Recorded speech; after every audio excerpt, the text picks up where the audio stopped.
Well, this is the big, big day, weekend, whatever. I don't know how long it's gonna take me, but we got to get the new-ish, to me, Junkyard pulled transmission into the Trailblazer. Cross our fingers and rub our rabbit's feet and pray and whatever else you got. Got the filter and stuff changed. Got it all cleaned up. We've done all we can. Hopefully it all works.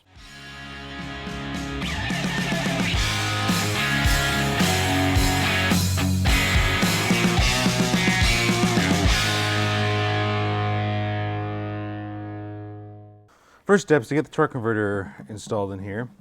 There are two little notches here, and there's similar notches inside there. They're kind of hard to see. It's really hard to see on camera. One is here and one's on this side. This is an important step, and this is often one that gets kind of messed up. You don't get this torque converter seated quite all the way, and that ends up causing it to fail. You got spline on here that goes over this spline, and then it's got to line up with this. And so oftentimes there's a couple of rotations, and then you'll feel it seat in, and then you rotate a little more, and you'll feel it seat in again, and then oftentimes there's a third one. So I'm going to try to get it as close as I can, but these things are quite heavy. So mostly I just want to get it in there. So there's one. There's two, and there's going to be a third because it's still not seated in far enough.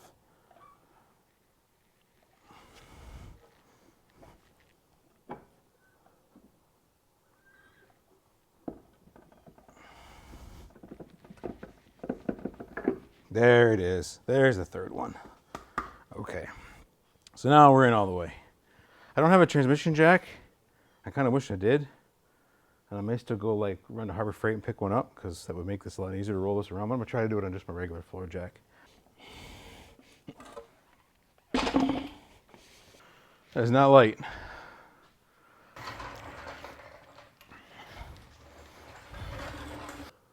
That's going to be too tall. Get under the frame. Pick this up, tip it forward. There we go. Oh, nope, nope, nope. Not off, just forward. Come on now. There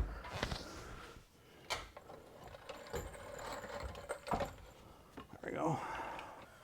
All right. Well, let's crawl under here and see what we can do. Now, you may be able to see it, I'm not sure, but up there on the flywheel, on the top left at about, I don't know, 930 or so. That's a little alignment stud, and there's another one on the other side, just north of 3 o'clock. That I'm going to line up with this hole on the side, and then there's one on the other side just like it. Like I saw one set of instructions, but it was for a truck, for a Silverado. They took the starter out, but the starter was down on the bottom, and it made it a lot easier to get to the flywheel bolts from the front side. But this one's up so high that it's up there. Where's my finger? Right, that's up there. That's where the starter is. And there's just no way I'm going to get in there. So I'm going to have to do it a hard way. From what I've read, there's one of those bolts. So there's one there, one down there at 6 o'clock, and the one up there in the top left corner. Those are the actual flywheel bolt connections, and the one up at the top there is like a square or oval shape, and that's the one I'm supposed to do first. But I don't know why. But I've read that on multiple blogs and instructions and manuals and stuff. So I'm going to rotate that before I get too far here. Rotate that around to 6 o'clock so I can get to that bolt first once that time comes. And I will do that before I get, because it's just easier to see. I'll do that before I get this transmission mounted or lifted up there. But the other thing I want to do is I want to get that dipstick up out of the way. It's bolted to the engine block, and to like the valve cover, and I want to unbolt that, and I can slide that up out of the way, because I remember when I took the other one out, that got kind of bound up on me, and I don't want that to be in the way. Get you back on the jack. Fell off again. I wish I had a transmission jack. That would be easier. That's not helpful at all. Probably would be easier to do it with a ratchet on one of these bolts, since I'm not very smart. Yeah, I am smart enough to do that, though, not have that slip and bust my knuckles. 18. Yep. Oh yeah, that's a lot easier. Oops, too far. All right, let's get this jacked up. Man, this is sketchy on this jack here. We're up. Okay, almost. A little more. Ooh, it's wobbly. It's wobbly. I'm afraid it's gonna fall off. Let's bring this back down. Yep. That's not gonna work. All right, let's try that again. Actually, you know what? Forget it. I'm gonna go over to Harbor Freight and get myself a transmission jack. So they're closed right now, but we'll get back to this tomorrow. Man, this transmission jack makes it so much easier. Just kind of wheels around. So just raise it up, get it where, kind of get it lined up with those studs. This is, you got to kind of go back and forth. I did run into an issue where it was off angle, I guess I'd say. You can see here with this opening here, that bolt is not going to thread in because they're not lined up. So I just kind of had to keep fiddling with it and fiddling with it and fiddling with it, and rock it left and rock it right, and raise the engine up and drop the transmission down and try to tilt it at an angle. And you're just trying to make sure everything's got to be directly lined up between the engine and transmission, so you can get that bolt in. So I thought I had it lined up and figured out maybe I could draw it in with that bolt, but it just did not. It goes in a couple threads and then it binds up. And so it's clearly, cross-threading here, and you don't want to do that. Kind of fiddle with it, and no, it's still not quite right. So let's take that back out and realign these again. It's also kind of rotated a little bit, like something's not level, but so kind of fight with it and wiggle it and yell at it, and then finally, boom, it lines up. Okay, well, that was way harder than I think it probably should have been. You guys know what you're doing. You probably can do that much faster than I can, but that was a little bit of work. So I've got bolts started in here, and I'm just going to kind of hand tighten them a little bit. Just get them snug. I just don't want it to fall back apart, but I don't want to over tighten them right now either, because I got to go mess with the torque converter and get that hooked up. So just going to kind of get these snugged up with sort of a wobble socket there, and work my way around. You won't be able to see the other side, but I can't remember how many there are. There's a bunch. Just go around, tighten them all up. And then we can lower our jack out of the way, and it should stay. You get up there and turn that torque converter around. You want to make sure that it will turn pretty freely. If it doesn't, if it's bound up, then you don't have the torque converter pushed in all the way. So just line it up, and you can get the torque converter bolts in.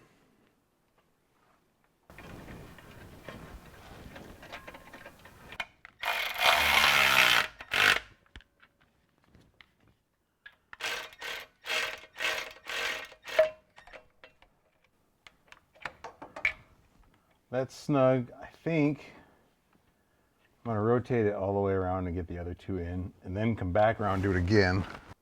I'm a little afraid to snug that one up too much before I get to the other ones, just in case they have to come back loose. Where's my fake pry bar? Here it is.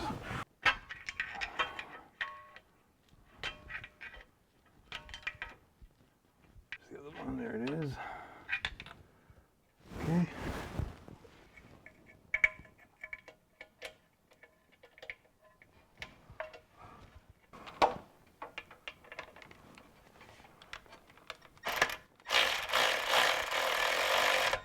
That's two. Okay, there's the other one. All right. Now, get the torque wrench and torque them up. Okay.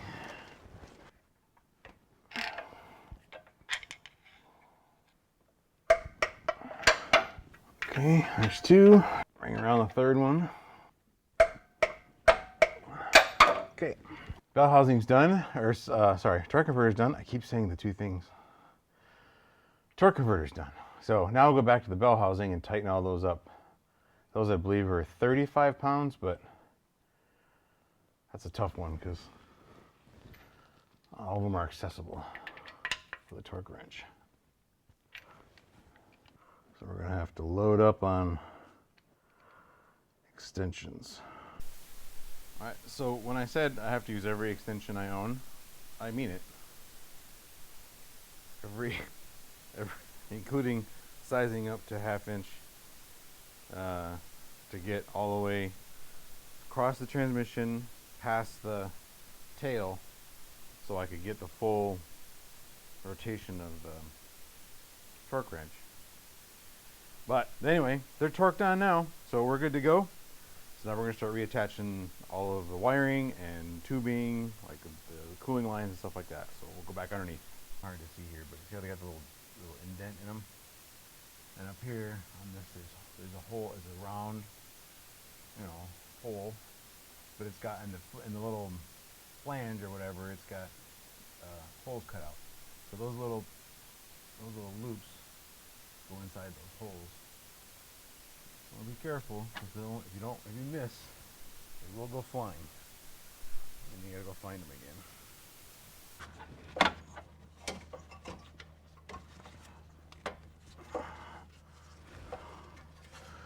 I should just push in and push those clips back over top. This one's a little tough because it's bent for some reason.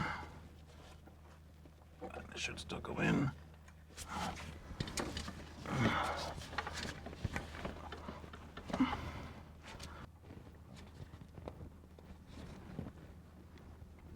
Now we've got wiring to hook up. Okay, so I didn't pay attention to this before. We have a new problem. There's this neutral control switch has the wrong plug or plugs. The wiring harness on the existing car, has a single plug. The wiring harness on the new transmission has 2 plugs. So I'm hoping I can just swap them out.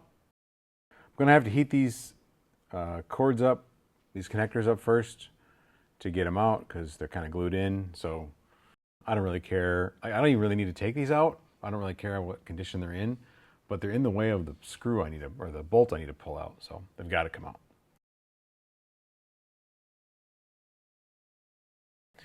All right, so those are out. So now we'll get this loose. These are 13 millimeter. There's 2 bolts, front and back. And then same in the middle where the gear selector cable connects to, the linkage. Just pop that piece off. And then you can just pull this off over that gear selector shaft. You can see here the difference. The one on the bottom is pulled off the Junkyard, the replacement transmission. The one on the top is the one I took off the old transmission we pulled off the car. So fingers crossed they're just interchangeable. So, all right, now we'll get that reinstalled. Again, just put it back on over the shaft. I put the gear selector in the same spot on both transmissions so I wouldn't have to try to sync them up. I don't know if that's the good idea, if that's the right way to go, but that's what I did. Again, you just put the same nuts back on it. I took off. Don't want to over torque these, just get them kind of snug. It doesn't have to hold much pressure. Don't have to really be crazy with it.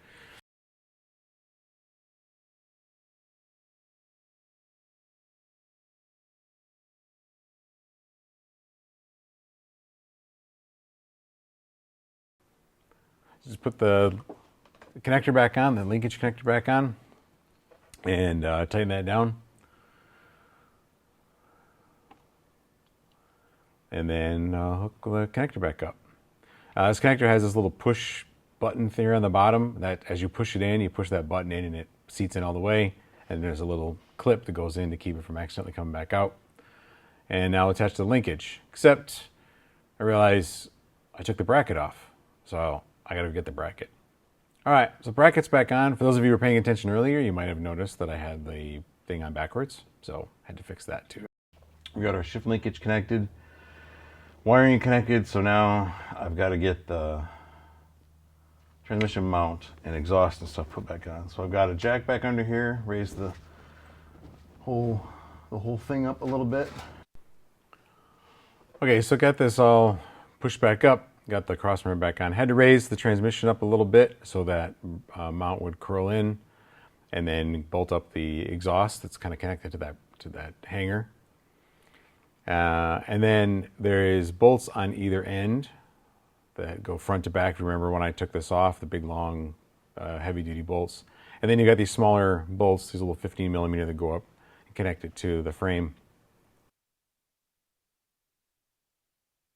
Studs that go through from the transmission mount up there that come down through those holes at the bottom. And we got to get the nuts on those.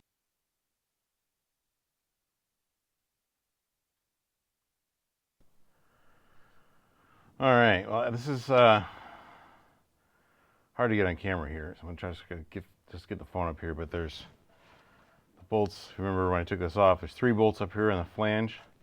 One mistake I made is I connected the back end back here first, and it wasn't enough, I couldn't move it enough to get up there, so I took those back off, and then I came back up to the front and attached those. So I'll get a long set of extensions to get up there and bolt those down, and then come back and do the back, and then we'll do the drive shaft next. So I'll get the drive shaft in. So I'm gonna kind of lube this up a little bit. Just some bearing grease. Let's get the spline lubed up. Now there's a spline in there. Kind of rotate this until it slides all the way in. There we go. And now we gotta go to the back and do the U-joints. Oh, these are an 11 millimeter. And so I'm just gonna undo one of them. Rotate it around.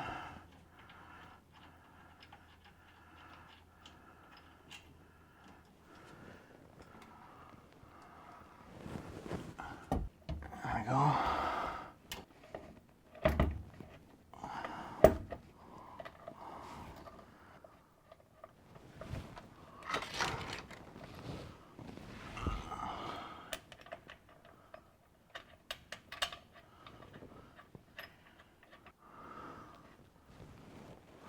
I think it's a neutral. No, there's not.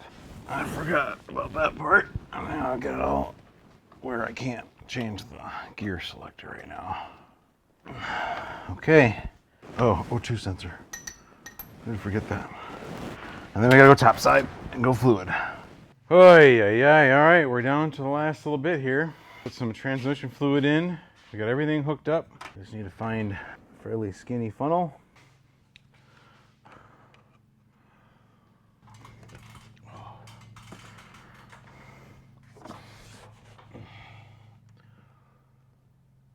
This holds like 12, 14 quarts, I think. But obviously there's still some in it. So I can't just drop 12 quarts in. Like the torque converter, you never get all the fluid out of it. And there's some inside the radiator. And I should do a full flush, I'm sure. I just want to make sure this thing works first. We'll do a full system overhaul maybe later, but just 4 days into this process, and I'd really like to button this up.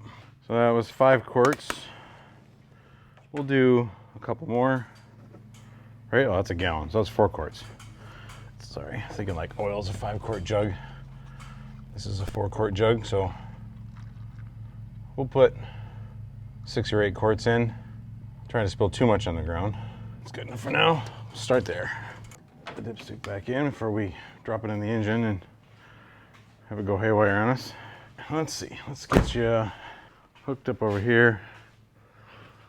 We'll see what happens. All right. Come on, baby. Please work. Let this get up to temp here first. At least get a little warm. Let it circulate some fluid. Okay. Oh, that sounded good. Reverse.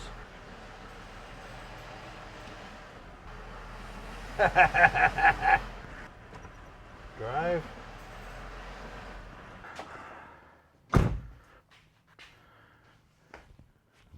Success. Awesome. I honestly didn't think that was gonna work. Like, I really did all I did all that, and I thought my luck, this isn't gonna work, and it did. Now, for how long? I don't know. I don't know how many miles are on this transmission, but I don't care right now. Wonder of wonders, you know? I love it when a plan comes together. My daughter's gonna be so happy. She gets her car back. Although I think she's enjoying driving my car. Sorry, kiddo. You gotta go back to yours. I don't know how much life this transmission has in it. I don't know how many miles are on it. I don't really care today. We'll take it for a test drive, make sure that it shifts on its own. But overall, it's been a good day. It's been a week. I started this on, started putting this back in on Friday, Saturday. I didn't really do anything on Friday. I wanted to, but didn't get to it. Saturday. And worked on it through Labor Day weekend. Today is Thursday, so a couple evenings this week finishing it up. I said, like, throughout this whole process, I've never done anything like this. And the whole point of this is to show you, you don't have to know what you're doing. I don't know what I'm doing, but you can make it work and you can get it working. And this is, I mean, assuming all this works, of course, you know, this is $1,000, $2,000, and it cost us I think it was $300, but it was a lot of work. This is not one of those like, see, it's easy. It wasn't easy. Get after it, make it happen, and you can save yourself a lot of money. Hey, I appreciate you guys very much. Thanks for watching. You got this. See you next time.